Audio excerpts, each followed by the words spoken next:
Ambo pernah punya pasien Bapak Ibu. Pasien ambo ko dirawat di sebuah rumah sakit 7 hari 7 malam, tidak bisa makan, tidak bisa lalu. 7 hari Ibu, bayangkan, tidak bisa lalu, tidak bisa makan. Kemudian setelah keluar rumah sakit Ibu, ambo ruqyah. Minta ruqyah ke ambo ruqyah. Setelah diruqyah,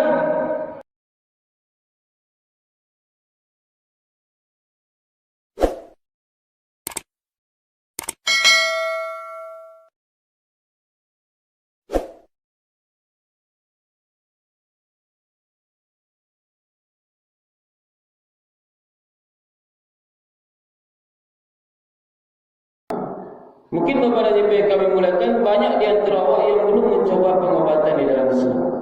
Asal di antara pengobatan di dalam Islam Bapak Ibu, yang pertama sekali berbekam atau hijamah. Dalam hadis riwayat Imam Bukhari, kata Rasulullah SAW, kesembuhan itu ada pada 3 hal. Kesembuhan Bapak Ibu ada pada 3 hal, kata Rasulullah. Yang pertama, minum madu.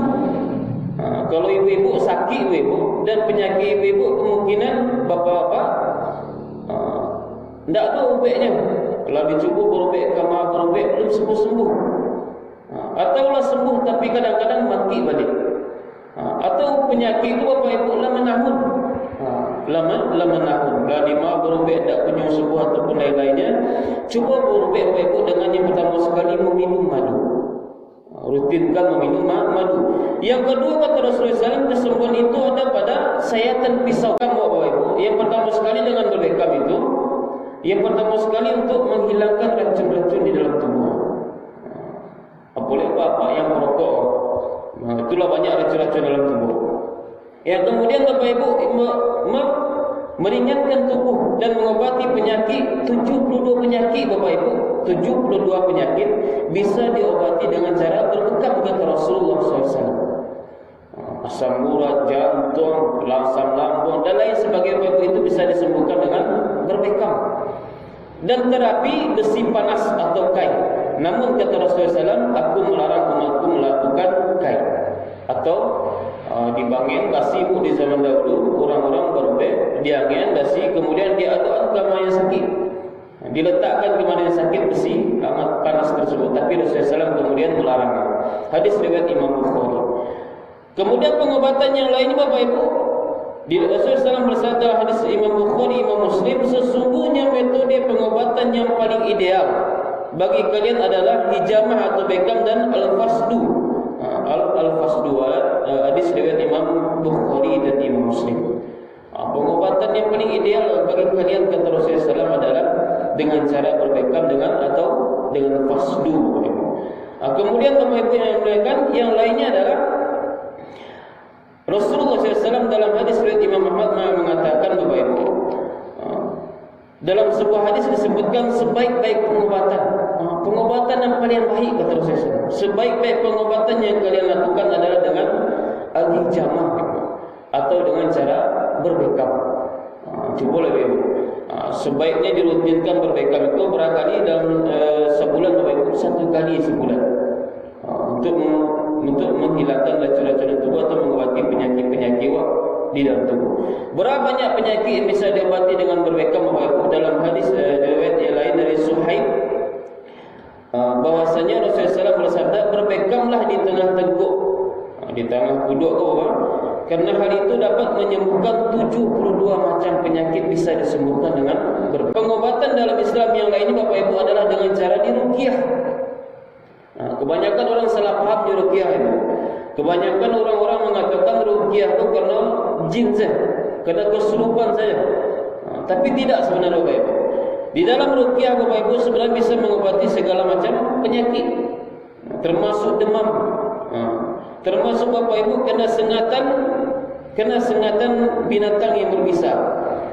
Kemudian Bapak Ibu kena sihir, kena racun dan penyakit-penyakit lainnya bisa diruqyah. Atau ruqyah Bapak Ibu, ruqyah itu adalah mengobati penyakit dengan cara dibacakan ayat-ayat suci Al-Quran dan dibacakan doa-doa yang pernah diajarkan oleh Rasulullah SAW. Ambo pernah punya pasien Bapak Ibu. Pasien ambo dirawat di sebuah rumah sakit 7 hari 7 malam tidak bisa makan, tidak bisa lalu. 7 hari ibu, bayangkan, tidak bisa lalu, tidak bisa makan. Kemudian setelah keluar rumah sakit, ibu ambil ruqyah. Minta ruqyah kamu, ambil ruqyah. Setelah diruqyah, ibu yang 7 hari tidak makan, tidak minum, tidak bisa lalu, ibu, bapak-bapak.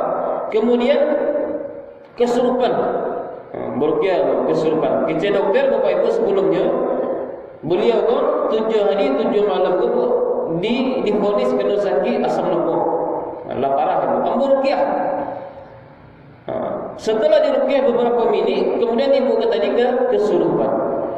Kesurupan beberapa minit ibu. Setelah sadar, langsung bapak ibu langsung minta makan, langsung minta lalu, langsung makan. Yang kemudian kepada ibu dengan izin Allah, ruqyah itu pertama sekali bapak ibu, ruqyah itu hukumnya boleh, mubah. Dibolehkan kita mengobati penyakit kita dengan ruqyah dengan 3 syarat. Yang pertama, baca ruqyah menggunakan ayat Al-Quran atau nama dan sifat Allah, menggunakan bahasa Arab atau kalimat yang mempunyai makna. Dan yang ketiga, harus yakin bahwa ruqyah dapat berpengaruh dengan izin Allah, bukan dengan zat ruqyah itu sendiri. Jadi penyembuh itu bukanlah peruqyah, tapi adalah Allah Subhanahu wa taala. Kemudian kepada ibu yang kami muliakan, ada pun pengobatan di dalam Islam lainnya selain berbekam, selain beruqyah, adalah dengan cara meminum habatus sauda atau biji jintan. Dari Aisyah Nabi SAW bersabda dalam hadis riwayat Imam Bukhari, sungguh dalam habatus sauda itu terdapat penyembuh segala penyakit kecuali asam. Aisyah pun kemudian Aisyah pun bertanya bapak ibu, apakah asam itu? Beliau Rasulullah SAW bersabda, adalah kematian. Jadi di antara penyakit itu bapak ibu, selain minum madu, selain dibekam, selain diruqyah, adalah dengan memakan habatus sauda. Kerana habatus sauda bapak ibu sama dengan halnya dengan ruqyah, sama dengan hal bekam, dapat mengobati segala macam penyakit kecuali mati. Kemudian kepada ibu, selain habatus sauda, ada pengobatan dalam Islam, yaitu memakan kurma ajwa. Memakan kurma ajwa. Kurma yang sangat mahal bapak ibu, tapi bisa mengobati penyakit.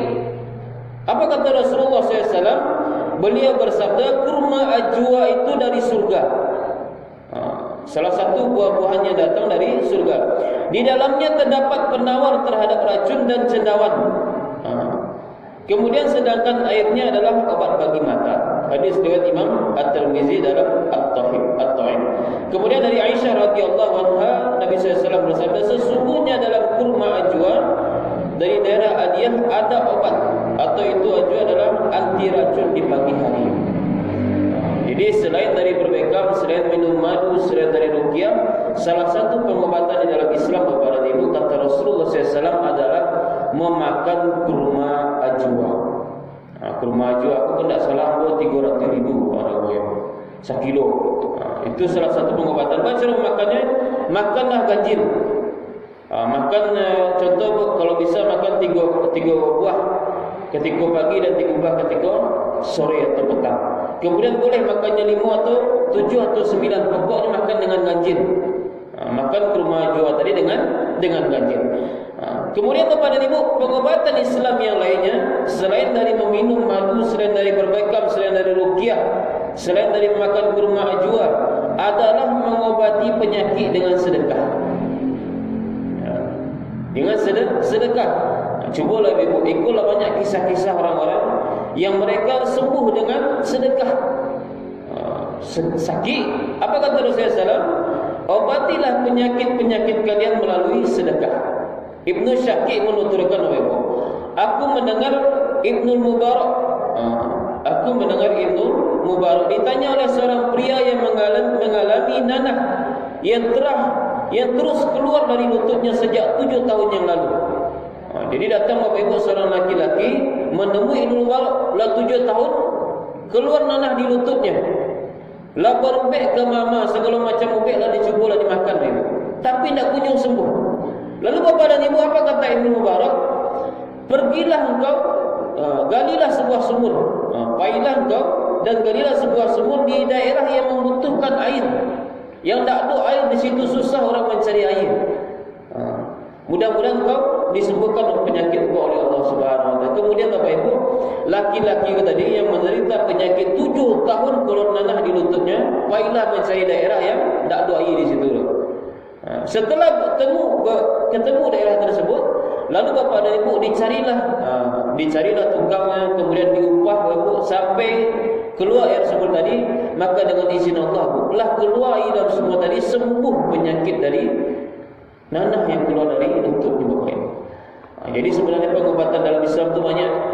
Selain dari ini Bapak Ibu adalah dengan cara meminum air zam-zam. Air zam-zam itu termasuk mengobati penyakit Bapak Ibu. Inilah di antara pengobatan-pengobatan di dalam Islam. Mungkin Bapak Ibu awak kalau berobat ke rumah sakit butuh dana sekian. Awak mungkin kadang dalam keadaan susah, sedang keadaan payah. Pengobatan di dalam Islam itu tak mahal, mudah, murah ya. Habatus sauda mungkin berapa ya? Kalau cari toko obat herbal. Kemudian Bapak Ibu dengan cara berbekam, cara dengan ruqyah, meminum madu. Cari minum madu yang asli ya. Ini madu kau juga payah mencari yang asli. Tapi itu baik, usahakan baik dapat madu yang asli. Kemudian selain itu Bapak Ibu makan kurma ajwa. Kalau ada pindah Ibu asyam kurma ajwa, karena Rasulullah SAW mengatakan, siapa yang ada kurma di rumahnya maka dia tidak akan kelaparan. Siapa yang ada kurma di rumahnya maka dia tidak akan kelaparan. Setelah itu Bapak Ibu, pengobatan yang lain dalam Islam, yakni yang obatilah penyakit kalian dengan sedekah. Kemudian obatilah penyakit dengan air zam-zam. Dan kemudian Bapak Ibu perbanyaklah doa minta kesembuhan kepada Allah Subhanahu Wa Taala. Jadi Bapak Ibu, inilah di antara pengobatan di dalam Islam. Mudah-mudahan Bapak dan Ibu, kalau awak ada yang sakit, diberikan kesembuhan oleh Allah Subhanahu Wa Taala. Kemudian diampuni dosa-dosa kita oleh Allah Subhanahu Wa Taala. Karena salah satu penyakit itu disebabkan yang pertama sekali Bapak Ibu, Allah Subhanahu Wa Taala sedang mengampuni dosa-dosa. Maka jangan banyak mengeluh ketika dalam keadaan sakit. Kemudian berusaha dan berikhtiarlah untuk mencari obat. Mudah-mudahan bermanfaat Bapak Ibu bagi yang boleh menyampaikan dan bagi kita yang mendengarkan. Subhanakallahumma bihamdika asyhadu an la ilaha illa anta astaghfiruka wa atubu ilaik. Assalamualaikum warahmatullahi wabarakatuh.